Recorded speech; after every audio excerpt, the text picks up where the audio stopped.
Hai, selamat datang dalam YouTube channel Gideon Simanjuntak Amanda Silvanya. Apa kabar semuanya saudara? Saya berdoa saudara dalam keadaan sehat, kuat, bahagia, penuh berkat, kuasa, dan mukjizat. Hari ini lagi pakai hoodie saudara, ya supaya bisa sekaligus jalan dan bisa sekaligus tetap bisa melayani saudara. Sebelum kita masuk lebih dalam, mari sama-sama kita mau tundukkan kepala, kita bersatu dalam doa. Bapa yang baik, Bapa yang kami kenal di dalam nama Tuhan Yesus, kami menyiapkan hati kami untuk diberkati oleh kebenaran firman Tuhan. Urapi hamba-Mu, lebih perkataannya penuh kasih, kuasa, dan kemuliaan. Jika ada dosa, kesalahan, ampuni pelanggaran kami Tuhan. Layakkan, tahirkan kami untuk boleh mendengar kebagian dari firman-Mu dan boleh diberkati. Ya Roh Kudus, Engkau disambut di tengah-tengah kami, berbicaralah atas setiap kami. Amin. Hari kita akan belajar sebuah kebenaran firman Tuhan yang minggu lalu saya khotbahkan, tapi saya ingin meng-highlight mengenai bagian yang pertama, yaitu tambahkanlah iman kami saudara. Kita buka dasar firman Tuhan Lukas 17 ayatnya yang kelima. Berkata demikian, lalu kata rasul-rasul itu kepada Tuhan, tambahkanlah iman kami. Kalau saudara mau baca perikop di atasnya, Lukas 17, 1-4, di sana Yesus memberitakan mengenai akan ada penyesatan, akan ada masa sukar, akan ada keadaan yang tidak menyenangkan. Dan ketika mendengar kabar buruk demikian, murid-murid merespon dengan sangat tepat, dengan sangat benar. Murid-murid berkata, tambahkanlah iman kami. Karena murid-murid tahu betul hanya iman yang akan berguna di masa sukar. Karena banyak orang pandai, orang hebat, orang berkuasa, tanpa iman justru hancur atau rata dengan masalah. Tetapi orang yang beriman, berharap kepada Tuhan, dia tetap memiliki semangat, tetap memiliki kepercayaan, dan tetap memiliki keyakinan di tengah keadaan yang sukar dalam hidup mereka. Apa sih iman itu? Kita semua tahu iman adalah mempercayai Tuhan. Alkitab mengatakan dalam Ibrani, iman adalah dasar dari segala sesuatu, bukti dari segala sesuatu yang tidak kita lihat. Tanpa iman, tidak mungkin orang berkenan kepada Allah. Dan iman tersebut harus mengandung unsur-unsur sebagai berikut. Yang pertama, iman harus mengandung unsur mengenal, mempercayai, dan mengandalkan. Mengenal, mempercayai, dan mengandalkan. Iman kepada Yesus tidak dapat berdiri dengan kuat, tidak dapat bertumbuh dengan hebat kalau kita tidak mengenal. Bagaimana kita dapat mempercayai kalau kita tidak mengenal? Bagaimana kita dapat mengenal, bagaimana kita dapat mengandalkan kalau kita tidak mengenal dan tidak mempercayai? Ketika kita mengenal Kristus Yesus Tuhan, kita mulai mempercayai dan kita dapat mengandalkan. Dan ketika kita memiliki hal tersebut, maka kita akan memiliki rasa aman. Dari permintaan para rasul kepada Yesus, kita mengetahui bahwa para rasul membutuhkan rasa aman. Semua manusia membutuhkan rasa aman dalam menghadapi keadaan yang menakutkan atau membahayakan. Oleh karena itu, para rasul berkata, tambahkanlah iman kami. Rasa sumber aman datang bersumber kepada Tuhan Yesus Kristus saja.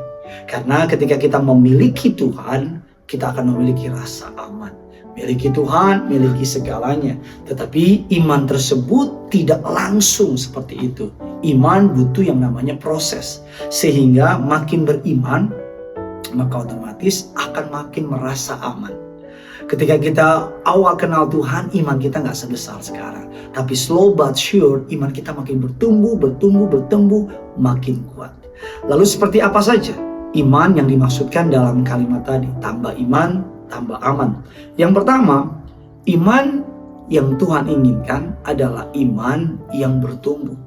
Kalau saudara baca ayat yang ke-6, kalau kamu mempunyai iman sebesar biji sesawi saja, biji sesawi akan menjadi pohon yang rimbun pada suatu saat nanti melalui proses pertumbuhan. Kalau saudara bandingkan dalam Lukas 13 ayat 19, bertumbuh itu artinya berubah bentuk, ukuran, dan kegunaan.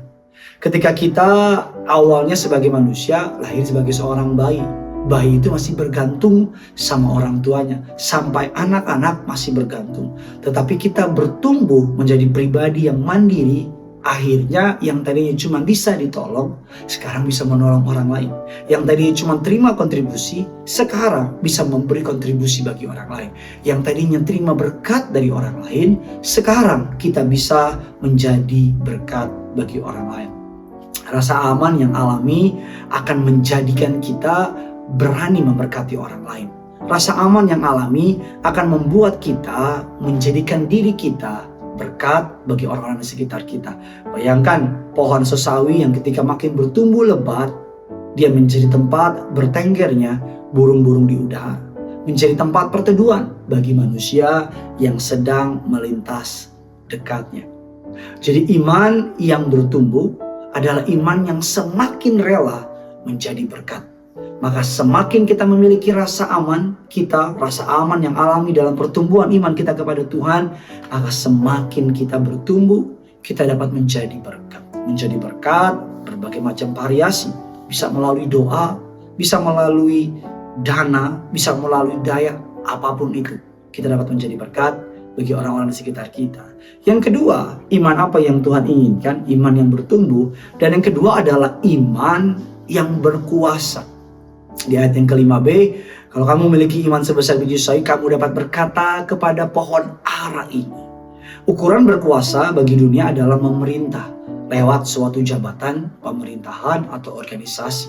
Ukuran berkuasa bagi dunia ini adalah dilayani, memerintah dilayani.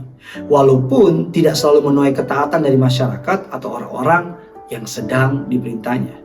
Memerintahkan pohon ara terbantun atau tercabut lalu tertanam di dalam laut memerlukan pemahaman yang konkret. Kalau saudara lihat dalam Matius 21 ayat yang ke-21, berkuasa artinya penuh percaya pada apa yang sedang dikatakan atau dilakukan. Ketika kita mempercayai Tuhan, maka kita mempercayai Tuhan, perkataan kita sama memiliki kuasa. Allah menciptakan langit dan bumi dengan perkataannya, maka kita dapat menciptakan dunia kita dengan perkataan kita. Ketika kita memperkatakan firman disertai oleh iman, maka iman kita berkuasa. Iman itu dapat mengubah keadaan yang kurang menjadi berkelimpahan. Iman dapat mengubah orang yang lemah menjadi kuat, orang yang gagal menjadi orang yang menang. Oleh karena itu, tambahkanlah iman kami. Iman yang seperti apa? Iman yang bertumbuh.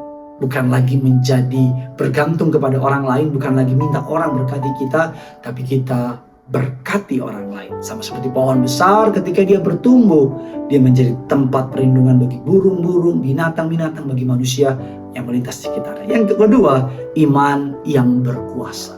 Bukan keadaan menguasai kita, tapi kita menguasai keadaan. Bukan karena kuat gagah kita, tapi karena iman yang Tuhan Yesus berikan kepada kita.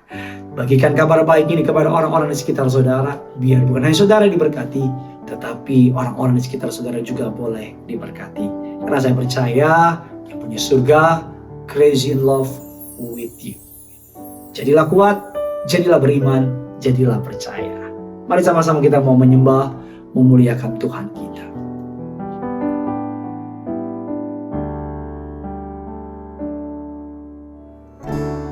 Kasih setiamu yang kurasakan lebih tinggi dari langit biru. Kebaikanmu yang telah kau nyatakan lebih dalam dari lautan. Berkat-Mu yang telah ku terima sempat membuatku terpesona. Apa yang tak pernah ku pikirkan, itu yang Kau sediakan bagiku. Siapakah aku ini Tuhan? Jadi biji mata-Mu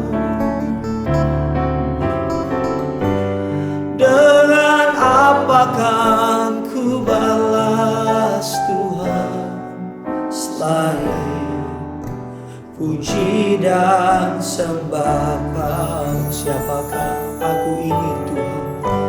Siapakah aku ini Tuhan? Jadi biji matamu, dengan apakah ku balas Tuhan selain puji dan mari sungguh lagi bawa hati, bawa iman. Siapakah aku ini? Siapakah aku ini Tuhan? Jadi biji matamu, dengan apakah ku balas Tuhan selain puji dan sembah Kau, selain puji